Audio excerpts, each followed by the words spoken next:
La opinión de un entendido, aprovechando que está acá en el estudio el doctor ¿Qué se Regín. puede hacer? ¿Qué debería haber pasado? O sea, la comisaría debería haber comunicado a una fiscalía de turno y automáticamente la fiscalía haber tomado contacto con los afectados. Vamos por partes. A ver. Casualmente cuando venía, antes de ingresar a la radio, hablábamos con unos colegas porque estamos teniendo un problema con el Código de Procedimientos nuevo. A ver. Este Código de Procedimientos intenta cambiar el paradigma y, entre otras cosas, le da mucho poder a los fiscales, Sí. que son los directores de la investigación penal, Sí. pero por otra parte, le da participación a las víctimas. Eso sería el gran cambio de este nuevo Código de Procedimientos. En principio, con lo que usted me dice, y uno está muy contento, porque dice, la pucha, parece que vamos por el camino correcto. Bueno, esto no está ocurriendo.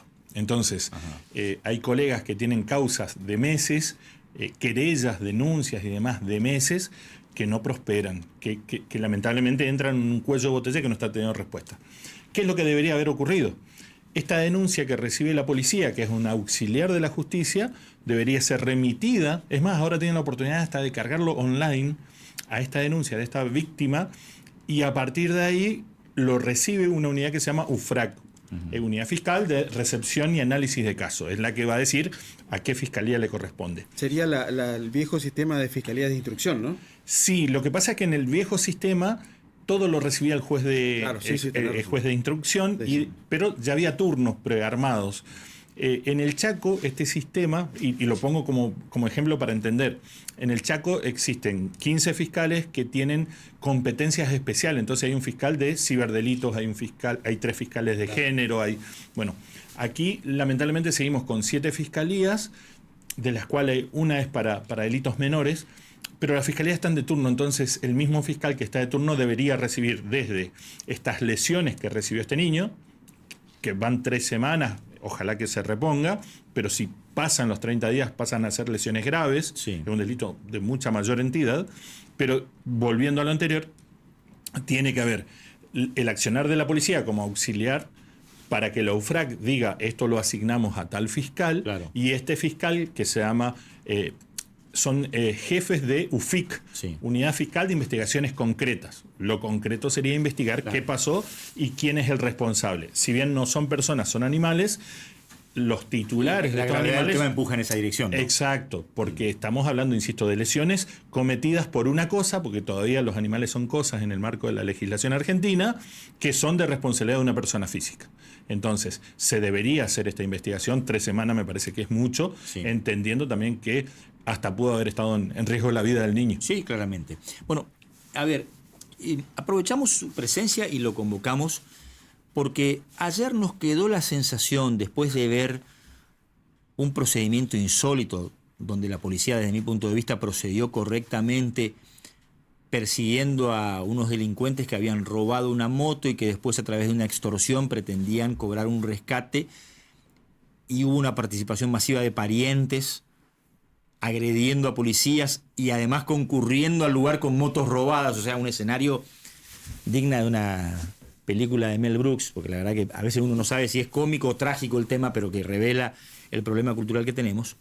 Quiero aprovechar para hacerle una pregunta respecto de muchas situaciones que hemos escuchado de manera reiterada y que me parece insólito. ¿Puede un policía en una comisaría negarse a recibir una denuncia? Primero no. A ver, hay que entender lo siguiente. Y a propósito de lo anterior, Sí. nosotros tenemos por definición de que el Estado tiene 3 poderes. Sí. El poder ejecutivo, que es el que administra, pero es el que se ha reservado lo que nosotros llamamos policía de seguridad. Sí. O sea, la institución policial depende administrativamente del poder ejecutivo. Pero como tiene herramientas que el Poder Judicial no tiene, y esto es una vieja discusión en la Argentina, no tiene una policía judicial que se encargue de lo judicial. Bueno, la Policía Administrativa de Seguridad y de Prevención también hace esto de colaborar con las investigaciones. Esto hace que en algún momento el Poder Judicial de Corrientes haya tenido que definir cuáles eran las competencias, quién era el jefe de la policía, si lo era en ese momento el juez de instrucción o el fiscal. Está definido que el Ministerio Público, en este caso la Fiscalía General de la provincia, es el jefe de la policía en función judicial. Porque estamos hablando de la parte judicial. Sí. Todo lo otro lo maneja el jefe de policía o el ministro de Seguridad de la provincia.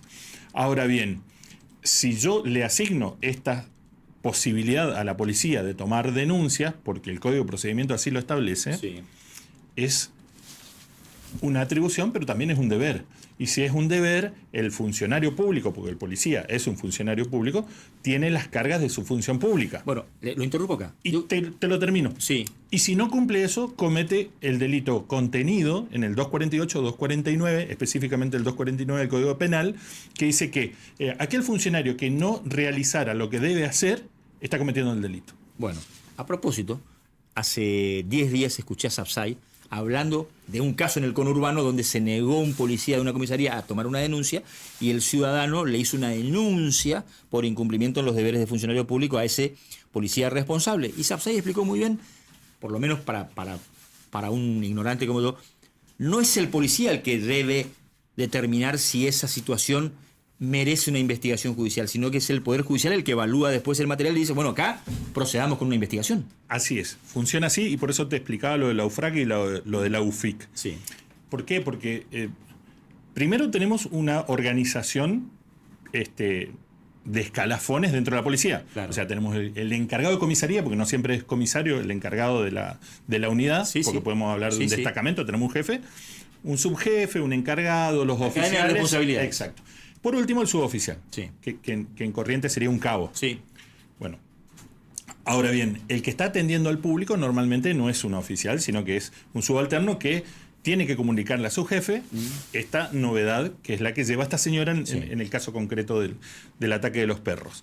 Entonces, lo que tiene que hacer el encargado de comisaría o el jefe de servicio, el jefe, el que está ese día de jefe de guardia, Sí. es decir, tomarle la denuncia. Por supuesto. Después el fiscal va a decir, ¿investigo o no investigo? Sí. Que ahí viene otra discusión, y perdón que la mezcla, pero para entender Como para toda la entenderlo. cuestión, es que en el nuevo paradigma del nuevo Código de Procedimientos de Corrientes, hay algo que se llama teoría de la disponibilidad de la acción penal, que es el fiscal dice, estos son delitos de bagatela, delitos de poca monta, que lo pueden resolver económicamente o a lo mejor en una instancia de mediación, entonces esto no investigo, cuando antes tenían la obligación de investigar todo. Sí. Entonces, el fiscal puede decir, esto no voy a investigar y que vaya o a esta unidad fiscal de delitos menores Sí. o que vaya por vía de, no sé, un juzgado de faltas, un juzgado de paz, donde se pueda resolver porque son conflictos sociales. Pero digo, si tenemos esta situación de que me roban la moto, de que a mi hijo casi lo matan los perros y demás, bueno, el fiscal a cargo, el fiscal de turno tiene que decir, tómele la denuncia y remítame con los primeros elementos que va a tener. ¿Por Sí. qué? Porque Sí, la policía está en el terreno y puede citar a los testigos, tomarle fotos Ser al ejecutivo perro. en ese tema. De eso se trata. Bueno, doctor, hace 2 o 3 años cuando asistíamos al debate y a las declaraciones de los protagonistas, todos festejaban el nuevo Código Penal. Sí. Nos viene pasando con Diego que periodísticamente hace 6 meses venimos escuchando a fiscales, a abogados penalistas. No funciona. ¿Cuál es su opinión? Bueno. Pero fundamentalmente porque tienen la sensación Sí. de que la puerta giratoria sigue funcionando. O sea, los delincuentes entran, salen, entran, salen, entran, salen. Y la verdad, cada vez que hay un delito fuerte que nos toca cubrirlo periodísticamente, el involucrado siempre tiene un historial delictivo profuso y siempre está libre. Sí. Bueno, varias cosas a la vez. Por eso es que salió la ley de reiterancia. Sí. Que me parece un buen proyecto, lo dije, en el sentido de que el Ejecutivo y el Fiscal General se ponen de acuerdo y dicen, bueno, vamos a tratar de brindar una respuesta legislativa para que no haya excusas, ¿tá? Y para también darle un mensaje a la sociedad de que estamos trabajando en este tema. Ahora bien, la ley de reiterancia lo que hace es poner en una ley determinada algo que ya existía. El viejo 315, el artículo 315 del Código de Procedimiento del año 1970, ya lo preveía, porque decía, no corresponde dar exhibición de prisión o escarcelación a las personas que ya hayan tenido una conducta delictiva previa, que no tiene que ver con lo que son los antecedentes. Cuando hablamos de antecedentes son personas condenadas. Entonces, una cosa es un condenado, que podría ser reincidente, y otra cosa es el que ya tiene una historia delictiva, como bien lo planteas. Primera cuestión. La otra, yo trabajo en el interior y de hecho tengo una oficina en Goya con un colega Y resulta que en Goya, por ejemplo, el Código de Procedimiento funciona bien. Lo aceitaron sin que hayamos duplicado los fiscales, sin que hayamos duplicado los jueces de garantía, pero funciona. Entonces, ¿Qué lo atribuye? es un problema de la capital. Hay que entender también la complejidad, porque en esto no hay que ser mezquinos ni echarle las culpas a los fiscales, pero la complejidad de lo que es la capital, que desde Empedrado para aquí tiene todo, y hasta Itaibate y Verón de Estrada y demás. Doctor, Entonces, sí. Si bien no son realidades espejos, Corrientes y Resistencia, pero recién usted tiró un dato importante. La ciudad de Resistencia tiene 15 fiscales. Sí. Corrientes, o la primera circunscripción de Corrientes, tiene 7 fiscales. La Sí. mitad. No estaría allí el inconveniente porque incluso desde la política escuché en una oportunidad previo a la presentación del proyecto de reiterancia, no recuerdo si fue Valdés o fue el fiscal Ortega quienes habían manifestado la necesidad de avanzar en el Consejo de la Magistratura con la designación de más fiscales. Sí. ¿Puede ser esa la salida para esta situación? Sin lugar a dudas. A ver, te doy un ejemplo.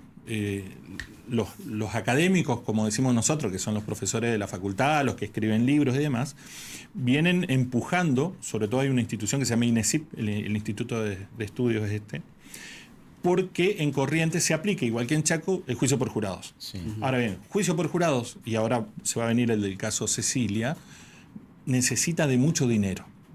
Entonces, hay una larga discusión en Corrientes que no se la da, y no se la da porque siempre estamos detrás del aumento salarial, muy justo obviamente para los empleados, para todos los empleados judiciales, que es la necesidad de contar con una ley que vaya a crear nuevas fiscalías, que genere esto de las fiscalías especializadas, que le dé dinero a las fiscalías para que puedan investigar, porque si no, la fiscalía investiga lo que quiere de lo que le acerca a la policía, porque la sociedad está empujando y demandando. Entonces, debería ser al revés, creo yo, el análisis, en el sentido de el Poder Judicial necesita dinero, necesitamos, esta es otra vieja discusión, una ciudad judicial para evitar todo lo que nos ocurre aquí, digamos, a una cuadra, a la vuelta de la radio, tenemos amontonadas todas las fiscalías, los juzgados, los lugares de detención. En una ciudad judicial esto podría funcionar, pero también actualizándonos. O sea, Corrientes tiene, por ejemplo, para toda la provincia, una unidad fiscal que es la UFIE, que le llaman, esta unidad especial, pero que le faltan elementos, le falta personas capacitadas en las nuevas formas de delincuencia. Hoy decía Martín esta situación de roban la moto, piden secuestro, Sí. los delitos informáticos y las estafas digitales. Exacto, ni que hablar en ese sentido. Entonces, yo creo que, primero, insisto, es una cuestión de presupuesto, pero también de ingenio. Y también de establecer un programa, que esto es obra y responsabilidad del Poder Judicial, de decir, bueno, señores del Ejecutivo, señores legisladores, yo necesito esto porque si no, no puedo dar respuesta. Claro, y aparte, yo creo que lo que hay que hacer es naturalizar el cambio de época, porque nos pasa a nosotros también en lo periodístico. Cuando nos vemos desafiados por el mundo digital, lo tradicional por ahí se mueve de una manera, pero tenés que ayornarte porque hay cosas que van cambiando, que son rápidas, y en el caso del Poder Judicial, el escenario de responsabilidad obviamente es mucho mayor. Perdón, Martín, Sí. te corto ahí con algo que para traerlo también al análisis a la mesa. Hace 20 años, el problema del delito en Corrientes era los robos Sí. en el interior, porque había bandas que venían de Santa Fe, de Entre Ríos, de Chaco, a robar en el interior de Corrientes, sobre todo a ganaderos Sí, o sí, a sí. productores. El otro era el abigeato, Sí. en cualquiera de la forma, digo, ovejas. Sigue siendo. Por eso, Sí. pero era de lo más... De lo que había. tradicional delictivo. Y había algunas estafas, algunas cuestiones menores. Bueno, hoy eso mudó a motochorros, Sí, a las estafas virtuales, sí. a los desarmaderos de moto, a todo lo que es ciberdelincuencia, teniendo en cuenta abuso sexual infantil, pedofilia, Exacto, grooming y demás. Y resulta que nosotros, hace 20 años teníamos 6 fiscalías de instrucción y 2 correccionales, y hoy tenemos las mismas fiscalías, a pesar de tener casi el doble de la población Sí, sí, y por de supuesto. tener toda esta complejidad que... También hay que darle los medios. También hay Sí. que darle los medios al Poder Judicial, ¿no? Sí, Para- sí. Doctora Regín, como siempre, muy gentil y gracias por su presencia. Gracias a ustedes por la invitación y a disposición. Pausa, Tere. Sí, señor. Nos vamos a la pausa. Las redes del doctor. Doctor, ¿cómo se lo contacta? Porque hay mucha gente que está preguntando. @dr Juana Regín. Bien, Gracias. perfecto. Nos vamos a la pausa, señores. Venimos en un ratito. No se olviden que tenemos